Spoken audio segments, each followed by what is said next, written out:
Y nos preparamos, hermanos y hermanas, para escuchar la palabra de Dios y que sirve de base para la proclamación de la mañana de hoy.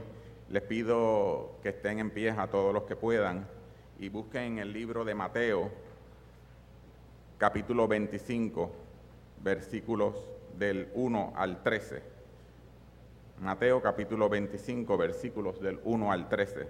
Entonces el reino de los cielos será semejante a 10 vírgenes que tomando sus lámparas salieron a recibir al esposo.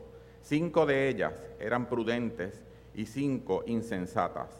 Las insensatas, tomando sus lámparas, no tomaron consigo aceite, mas las prudentes tomaron aceite en sus vasijas juntamente con sus lámparas. Y tardándose el esposo, cabecearon todas y se durmieron.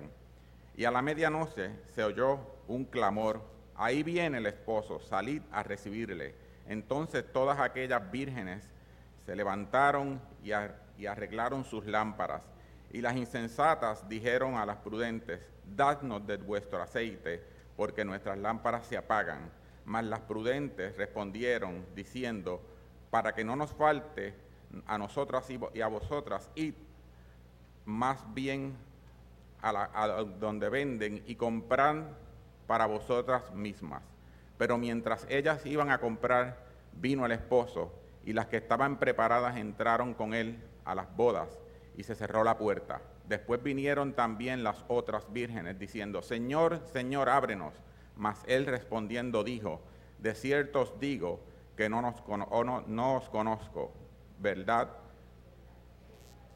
Velad pues, porque no sabéis el día ni la hora en que el Hijo del Hombre ha de venir. Amén. Con nosotros nuestra pastora Marisa Resta Rivero para la proclamación de la mañana de hoy.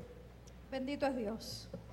Ya nuestros niños y niñas están en su experiencia de la Iglesia de la Niñez, así es que damos gracias al Señor por aquellas personas que están en el área ministerial de educación cristiana, que nos asisten y nos apoyan para que nuestra niñez tenga su experiencia de fe. No es noticia para nadie que estamos en la temporada pico de huracanes.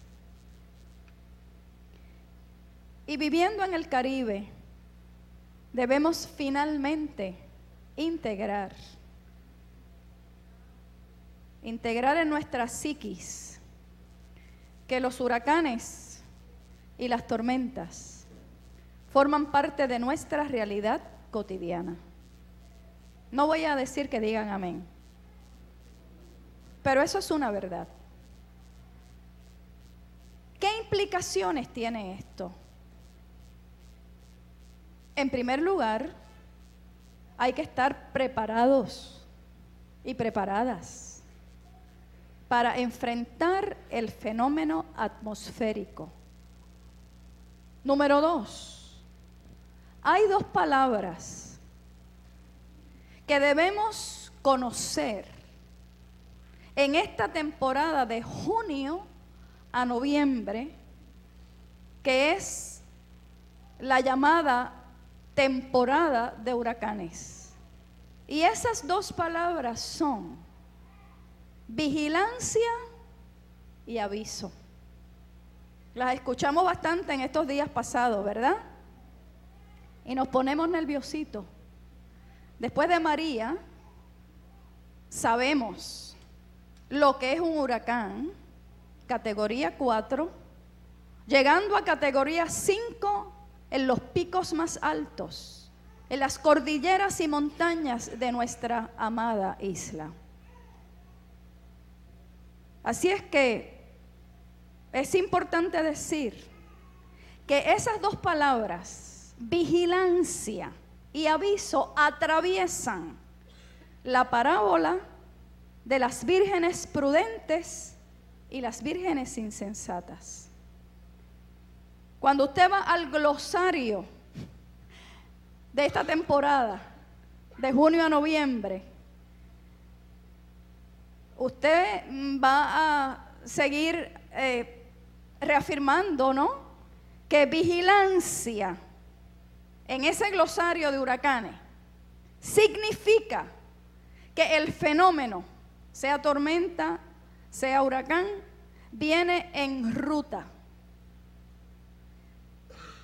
Que no es del todo seguro que nos toque directamente cuando hay vigilancia, pero que hay que vigilar el fenómeno, porque su ruta podría modificarse. Y en esta experiencia de Dorian, vimos que decían que entraba ¿por dónde? Por Ponce. Y después lo pusieron ¿por dónde? Por Guaynabo no. No, por Guaynabo no. Bueno, lo pusieron un poquito más al, ¿verdad? Al suroeste. Y usted se acostó y yo también, orando mucho, y especialmente por nuestros hermanos y hermanas del área sur, oeste. Y cuando nos levantamos, ¿por dónde andaba Dorian?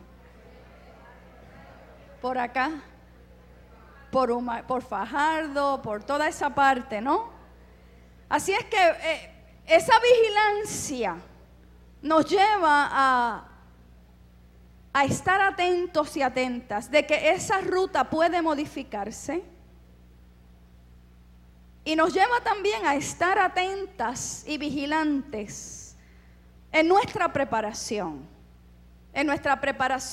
personal, familiar, colectiva, como país. Aunque nos digan que estamos preparados,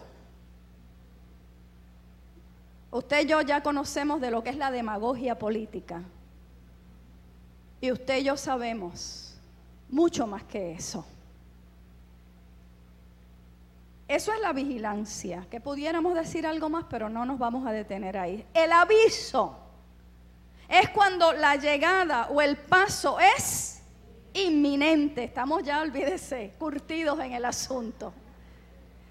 El paso es inminente, la llegada es inminente, por lo que debimos haber hecho las previsiones y las provisiones para encarar lo que ya se ha anunciado.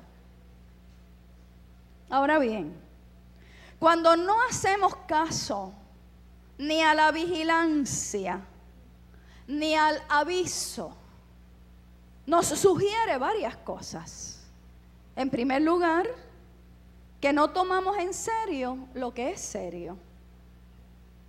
Vaya usted haciendo las conexiones con la parábola. En segundo lugar, que estamos en negación.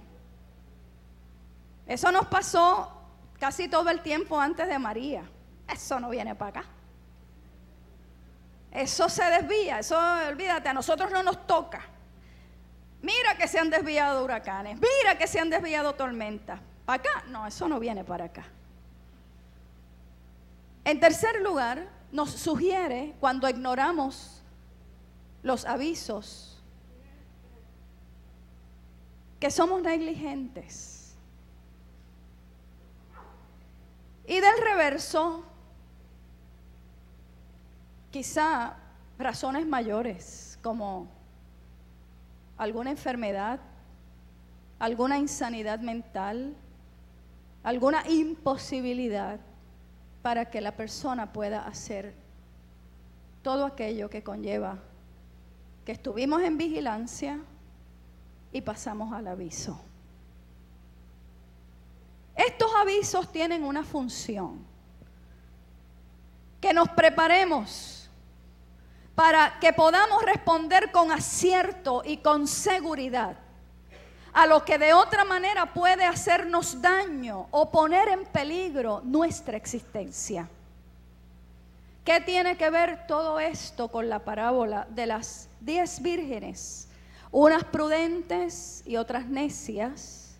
Pues mira, hermano y hermana, está conectada esa parábola en tanto y en cuanto según tenemos que estar vigilantes ante la llegada de una tormenta o un huracán, tenemos que estar vigilantes ante la llegada del esposo, que es Cristo, que no es tormenta, que no es huracán, pero que ha dado aviso para que estemos vigilantes en esta espera y podamos, cuando Él llegue, porque el Rey ya viene, dice el cántico, porque Él regresará en una segunda venida, que nosotros nos vayamos a morar con Él y que podamos salvarnos aquí y que podamos vivir la salvación en la eternidad. ¿Cuántos dicen amén? El contexto de Mateo es muy importante. Mateo, el evangelista, le escribe a una iglesia que vive momentos críticos para los seguidores de Jesús.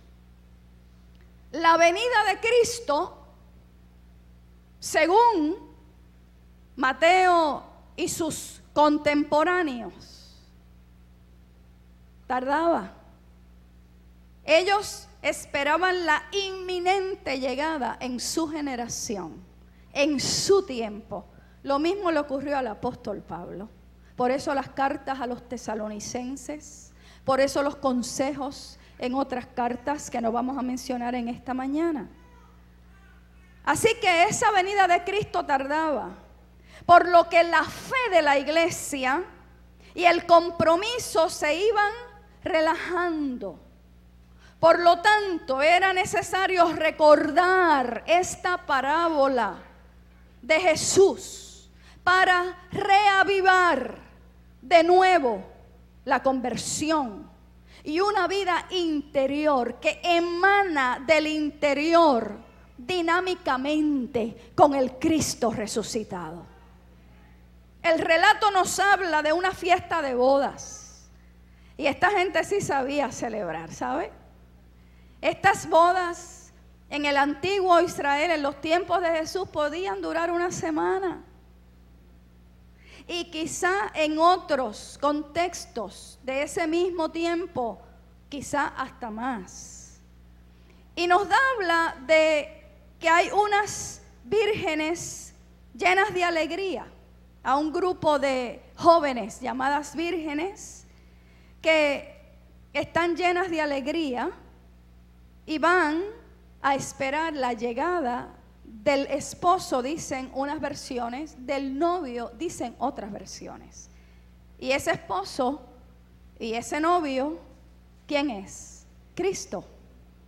Que el vidente Juan también, de alguna manera, ubica a la iglesia como la novia y a Cristo como el esposo. Usted se fijó en la lectura. Todas llevan lámparas, ¿cierto?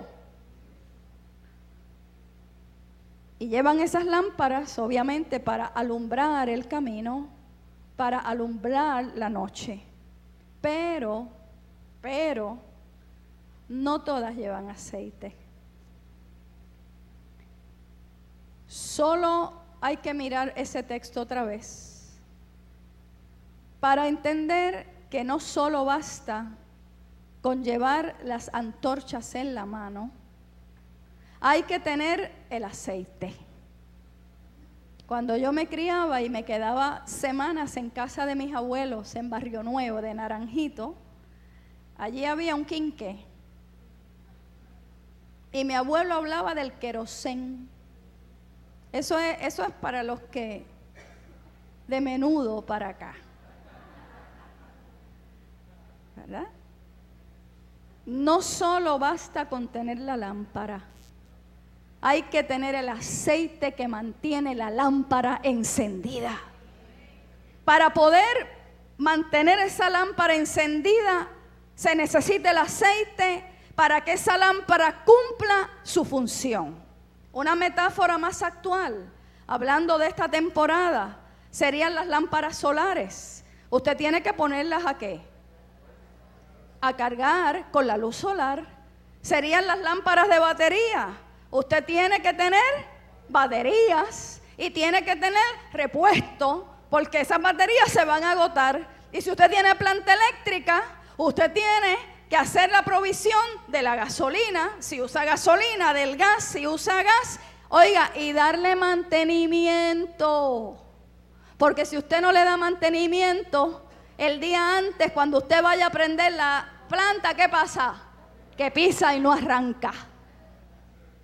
Todo eso no es tener lámpara solamente, es también hacer provisión para que alumbre.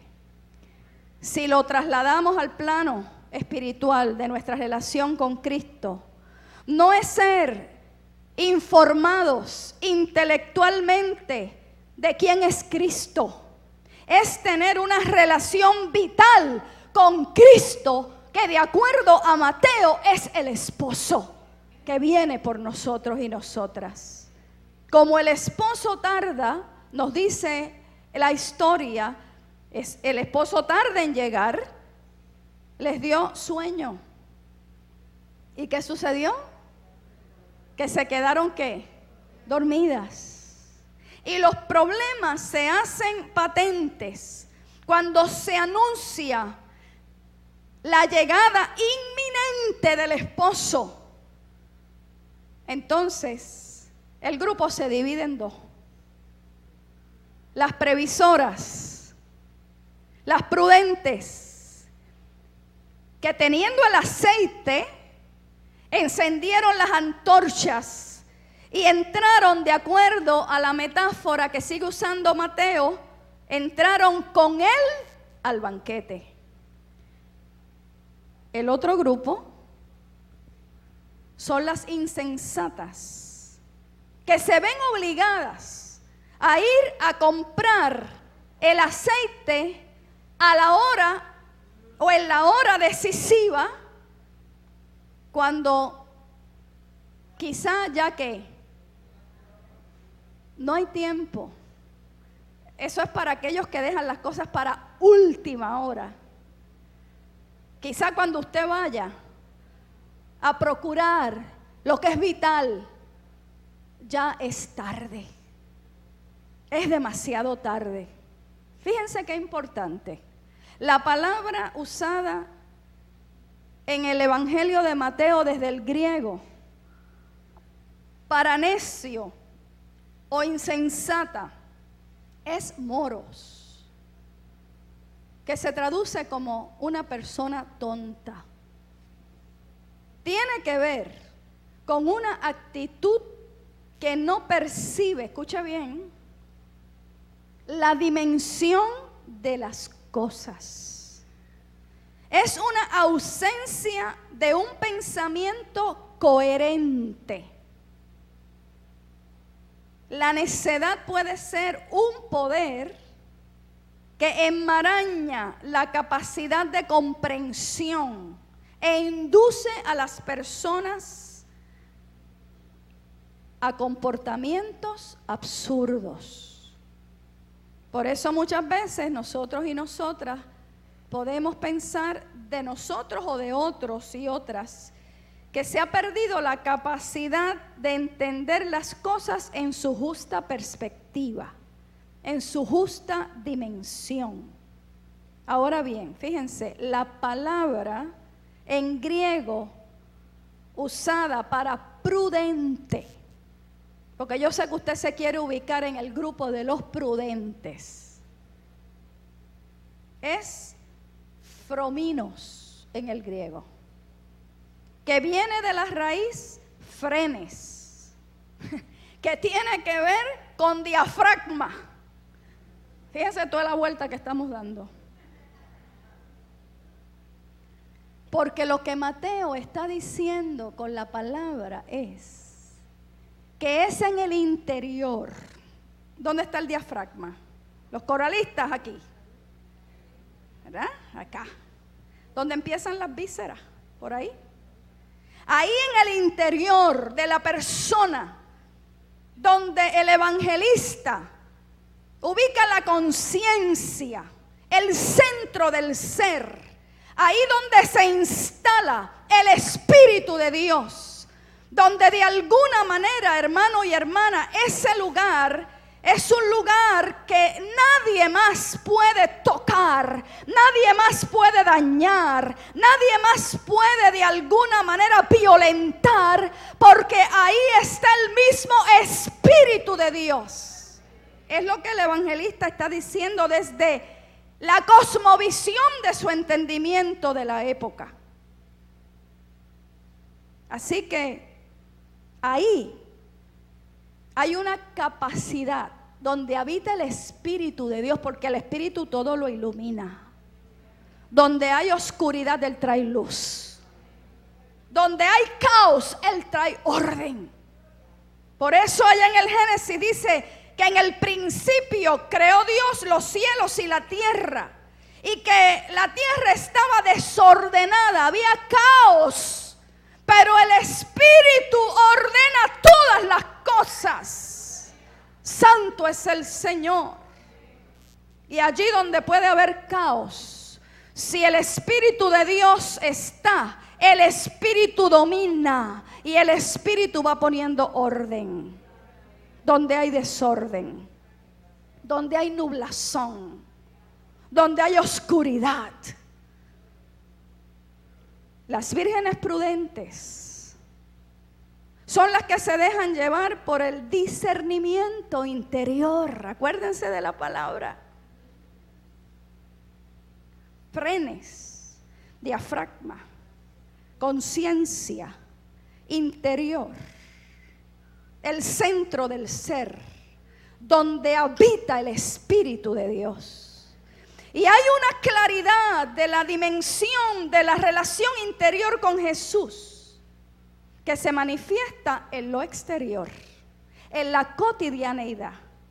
Porque lo que usted tiene en el interior, usted lo proyecta al exterior. ¿Cuántos dicen amén? Si usted tiene un gozo en el alma, fíjense que el autor de este cántico sencillo, porque es sencillo, yo tengo un gozo en mi alma, gozo en mi alma. Si usted tiene un gozo en el alma, allá en el interior, son como ríos de agua viva, pero ese gozo de alguna manera sale, aflora, se manifiesta en todo acto cotidiano que usted haga. ¿Cuántos dicen amén? Así es que quizá la pregunta es, ¿por qué las que tenían aceite no compartieron con las que no tenían cuando éstas le pidieron?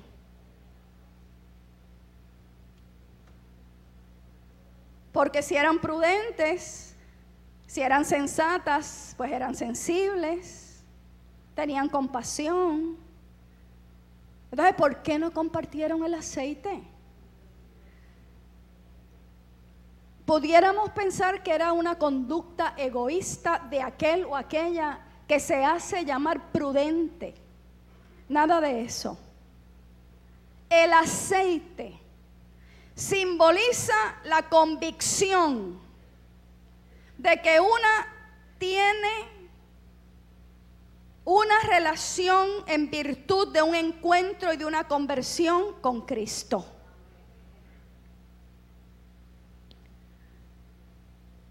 Uno puede compartir el pan, una puede compartir el agua, una puede compartir el alimento,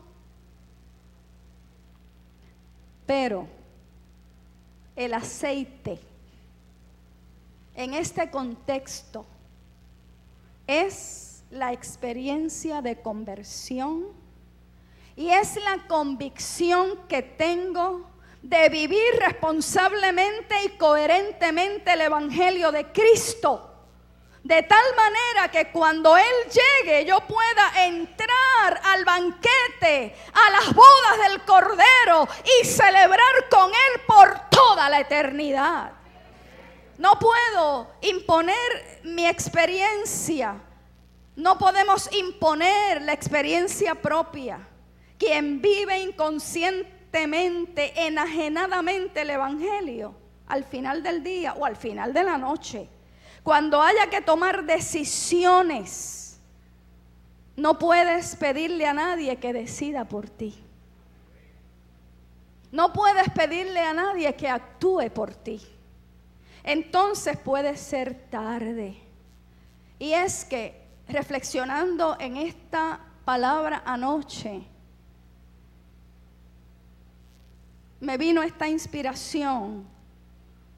Y es que no podemos pedir prestado lo que no hemos desarrollado desde adentro.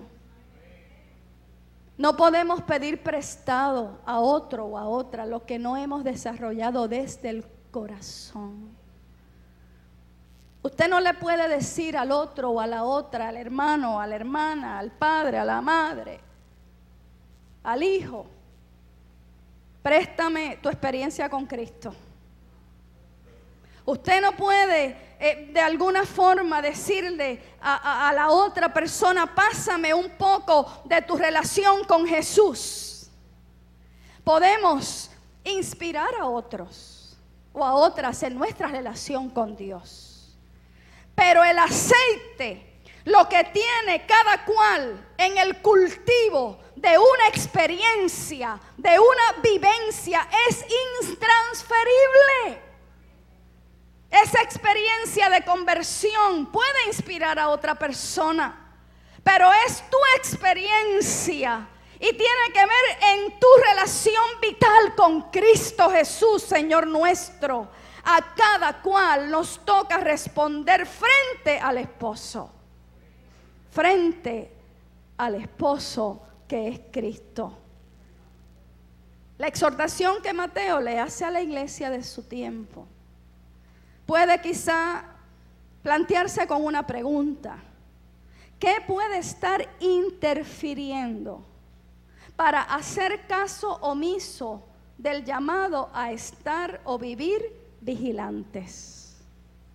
No hay duda que en la iglesia de Mateo, como en la iglesia hoy, hay creyentes sensatos y prudentes que llevan una vida responsable ante Jesús y con la comunidad de fe.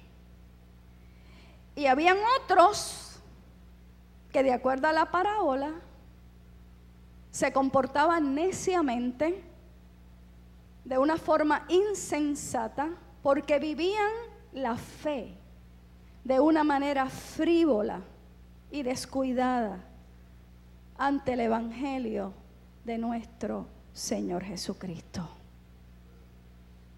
Ser prudentes. Jesús hizo una referencia a otra parábola donde las dos realidades están presentes. Habla de la sensatez y habla de la necedad. Es la parábola de Mateo 7. Búsquela por favor. Mateo 7, 24 al 27.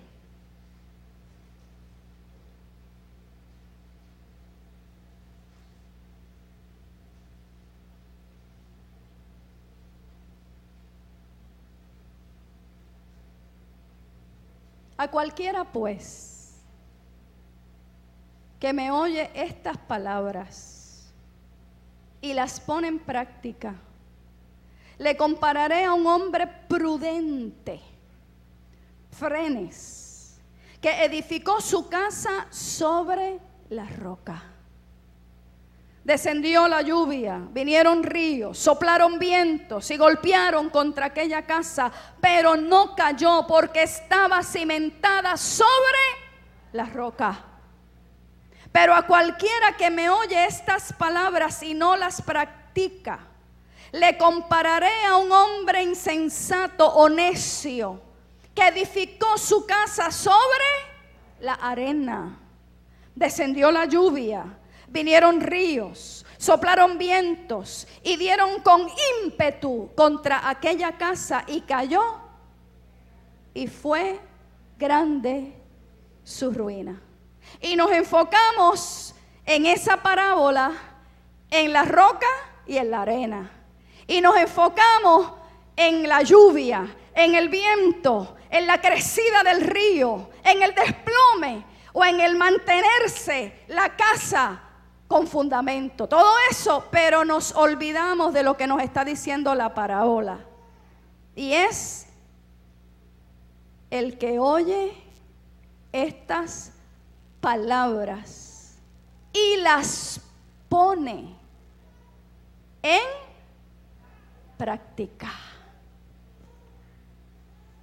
Quien oye la palabra de Cristo y las pone en práctica es la persona prudente, sabia. Quien oye la palabra de Cristo y no la pone en práctica, ¿qué nos dice? Oyó la palabra, pero no la pone en práctica. Es como construir una casa, ¿dónde? Sobre la arena. Quien mantiene despierta la esperanza en Cristo y su lámpara está encendida, son quienes toman en serio el Evangelio. El Evangelio es para tomarlo en serio. Los avisos que da Cristo a través de su palabra hay que tomarlos en serio. Santo es el Señor. Las exhortaciones a la vigilancia, a estar atentos, a saber que los días son malos, que hay que estar con la lámpara pertrechada con el aceite de la relación viva con Cristo. Hay que tomarlo en serio. ¿Y cómo se hace? Cuando lo encarnamos en cada acto cotidiano. Cristo no solo informa nuestra vida, sino que nos forma en su amor. Entonces, cuando llegue el momento de entrar a la boda, cuando el aviso se ha tornado con carácter de inminencia, podrá hacerlo quien ha mantenido su lámpara con aceite. Eso es lo que dice el relato bíblico. Mire, yo no sé cuántas veces usted ha leído la Biblia.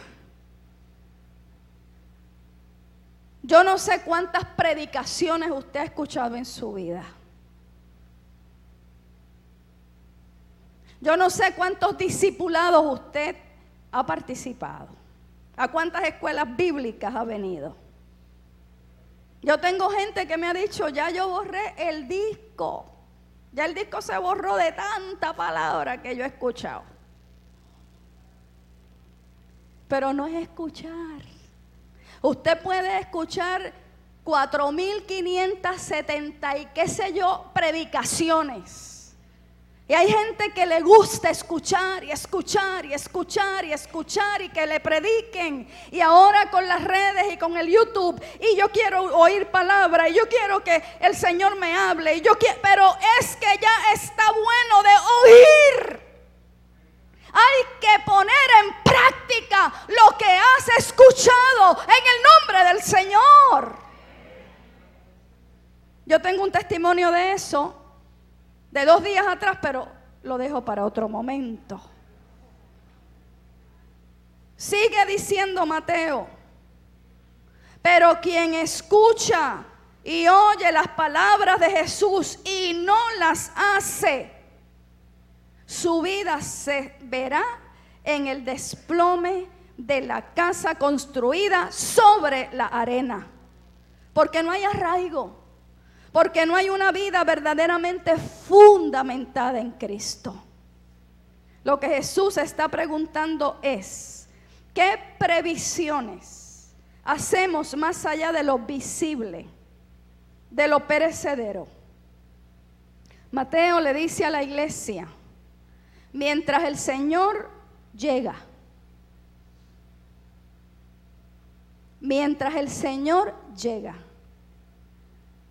no podemos contentarnos con cualquier cosa.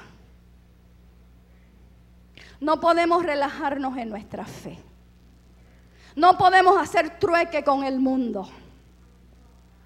No podemos adorar más lo terrenal que a Cristo. La parábola es clara, hermanos y hermanas. Hay un autor de un libro que estaba repasando en estos días porque Edgardo, el pastor que ya mora con el Señor, y yo lo habíamos comenzado a leer juntos. El libro se llama You Are What You Love. Tú eres lo que tú amas. Y el autor de ese libro, James Smith, dice: nuestras idolatrías son más litúrgicas que teológicas.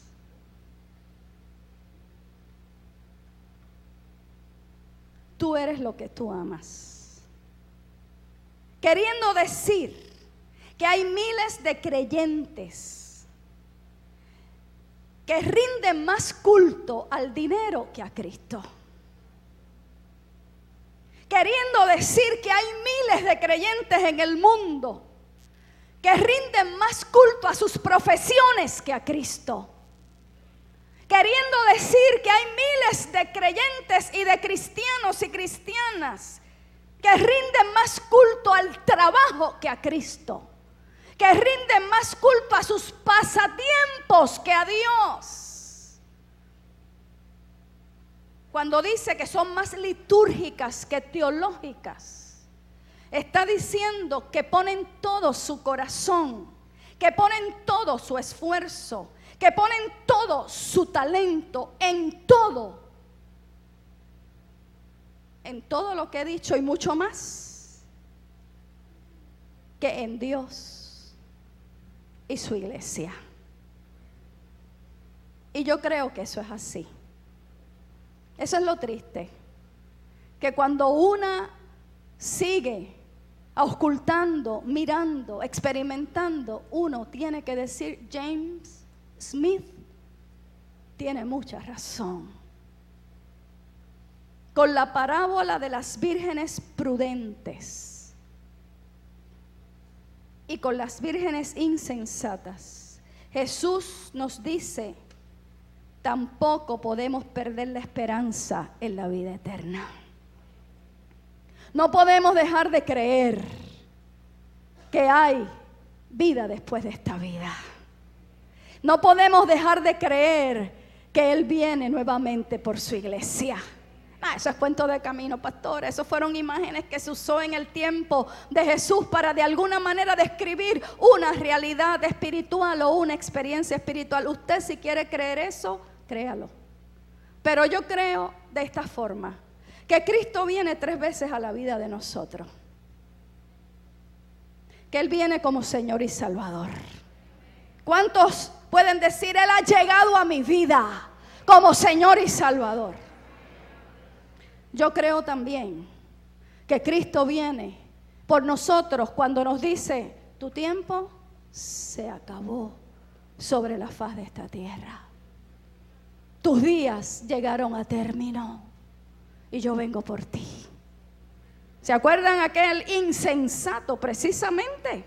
El Lucas, que dice que era tan rico y tenía tantos bienes y se ufanaba tanto que decía: alma mía, se hablaba para sí, para lo profundo del ser, como decíamos ahorita, a la interioridad, a lo más profundo. Él se hablaba y decía: alma mía, regocíjate, celebra, haz banquete, haz fiesta, porque tienes de más. La cuenta está abultada. Derriba las paredes, extiende la cabaña para que sigas acumulando. Oiga, y dice esa parábola que hubo un toque de puerta y que el toque de puerta vino acompañado con una palabra que no nos gusta escuchar: necio. Esta noche vienen por ti, vienen a buscar tu alma. Y lo que has acumulado, ¿para quién va a ser? Vuelve a estar ahí la necedad. Cristo viene también cuando nos manda a buscar. Y yo sé que a la gente no le gusta escuchar estas cosas, pero es una realidad ineludible. Esa llegada es inminente. El aviso está dado. Y la tercera es esa segunda venida de Cristo, que un día llegará.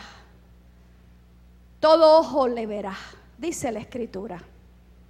Así es que viene de distintas maneras.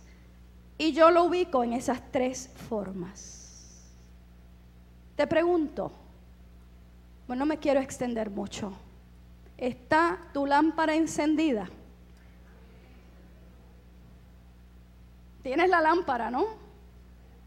Tienes la palabra.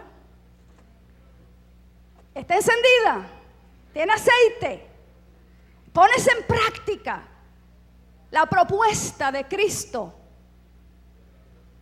con el aceite de una relación vigilante. El Evangelio en esta ocasión nos invita a la vigilancia, a vivir con ese estado del ya sí, pero todavía no. Es lo que los escritores de la escatología llaman el ya sí, pero todavía no. Él está aquí. Él está aquí. Parece que usted piensa que no. Él está aquí. Pero todavía no se ha cumplido del todo la promesa de esa segunda venida. Y mientras tanto, la esperanza cristiana no se puede estancar. No se puede estancar en la inconsistencia, en la indiferencia o en una relación descuidada con el Señor. Todo lo contrario, mantengamos la lámpara encendida. Mantengamos la lámpara de la fe encendida. La lámpara de la fidelidad, de la perseverancia, del trabajo oportuno y consistente para Dios. No está permitido, hermanos y hermanas, ser insensatos o insensatas y dejar que se apague el aceite de nuestras lámparas. Y concluyo con esto. ¿Qué quiere decir vivir en vigilancia porque hay aviso? Repito, ¿qué quiere decir vivir en vigilancia porque hay aviso? En el escenario de los huracanes, la vigilancia viene primero y el aviso viene después. Pero en el escenario bíblico, el aviso de la venida de Cristo, en esas tres modalidades, nos convoca, nos exhorta, nos manda a vivir vigilantes, atentos, ocupadas en poner en práctica la palabra como fundamento de la vida y de la fe. En el escenario de los huracanes, la vigilancia y el aviso después de María, porque hay un antes y un después, nos pone en tensión, nos pone un poquito ansiosos y ansiosas, nos pone nerviositos. Pero en el escenario del Evangelio, escucha bien, el aviso a estar vigilantes para su llegada, si vivimos practicando su palabra, en vez de hacernos sentir nerviositos, ansiosas, a mí me imparte paz. Hubo una persona hace un tiempo atrás que me dice: pastora, eso de la segunda venida a mí me pone ansiosa. Otros me han dicho: yo no estoy preparado para morir. Y otros han expresado: llegará el día en que yo le dé oportunidad a Cristo en mi vida. Oye, ese cántico que Abigail está tocando esta mañana, yo lo cantaba en mi casa como una demente. El rey ya viene, el rey ya viene, ya se escuchan las trompetas, trompetas, Cristo pronto ha de venir, oh, el Rey ya viene, el Rey ya viene, oh, el Rey ya viene por mí. Cántelo, el Rey ya viene, el Rey ya viene, ya se escuchan las trompetas, Cristo pronto ha de venir, oh, el Rey ya viene, el Rey ya viene, oh, el Rey ya viene por mí. Yo quiero terminar con usted. Que usted pueda abrir su Biblia conmigo, porque hemos hablado de practicar la palabra. Ahí en el mismo Evangelio de Mateo, capítulo 24 y versículos del 35 al 44.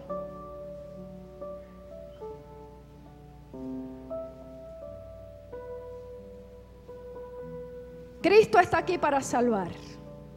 Si alguna vida en esta mañana dice: yo quiero que tú llegues a mi vida, que tú vengas, Señor, como Salvador, Él está aquí. No sabemos el día que Él nos llame a su presencia, pero cuando Él venga y nos diga: ven, buen siervo y fiel, buena sierva y fiel, yo quiero estar lista y preparada. Y cuando Él regrese como juez de vivos y muertos, yo quiero tener la paz de que esa salvación que comenzó aquí tiene visos de eternidad. En pie, iglesia, versículos del 35 al 44. Y esta predicación no termina hoy, porque el jueves en el culto de oración la estaremos orando. Si usted tiene la Reina Valera del 60, pues puede leerla conmigo. Si no, pues la escucha. Dice: el cielo y la tierra pasarán, pero mis palabras no pasarán. Pero el día y la hora nadie sabe, ni aun los ángeles de los cielos, sino solo mi Padre. Mas como en los días de Noé, así será la venida del Hijo del Hombre. Porque como en los días antes del diluvio, estaban comiendo y bebiendo, casándose y dando casamiento, hasta el día en que Noé entró en el arca.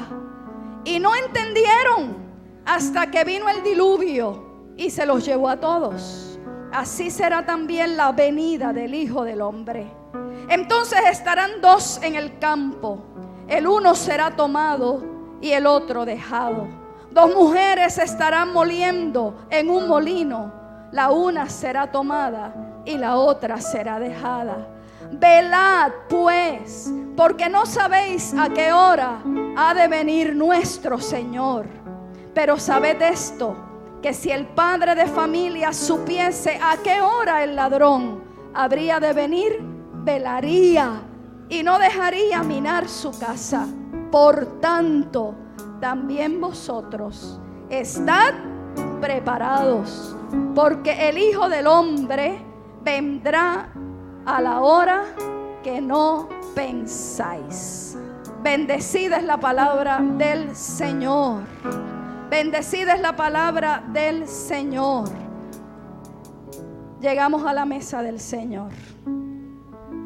Y antes de llegar podemos cantar ese cántico otra vez. Estamos en vivo, esto no se ha ensayado, pero yo creo que es muy atinado. Y luego entonces cantaremos el cántico de llegada. Ese Rey ya viene, viene por ti, viene como Salvador, viene como Señor, viene como juez de vivos y muertos. El aviso está dado, hay que estar vigilantes. Sí, Señor.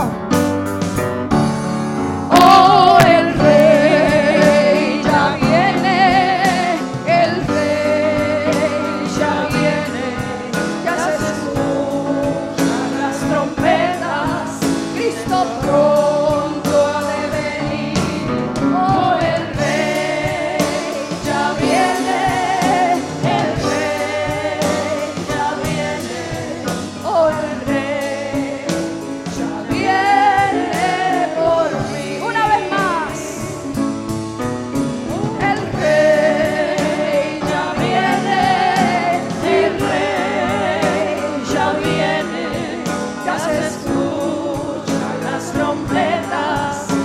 asombroso.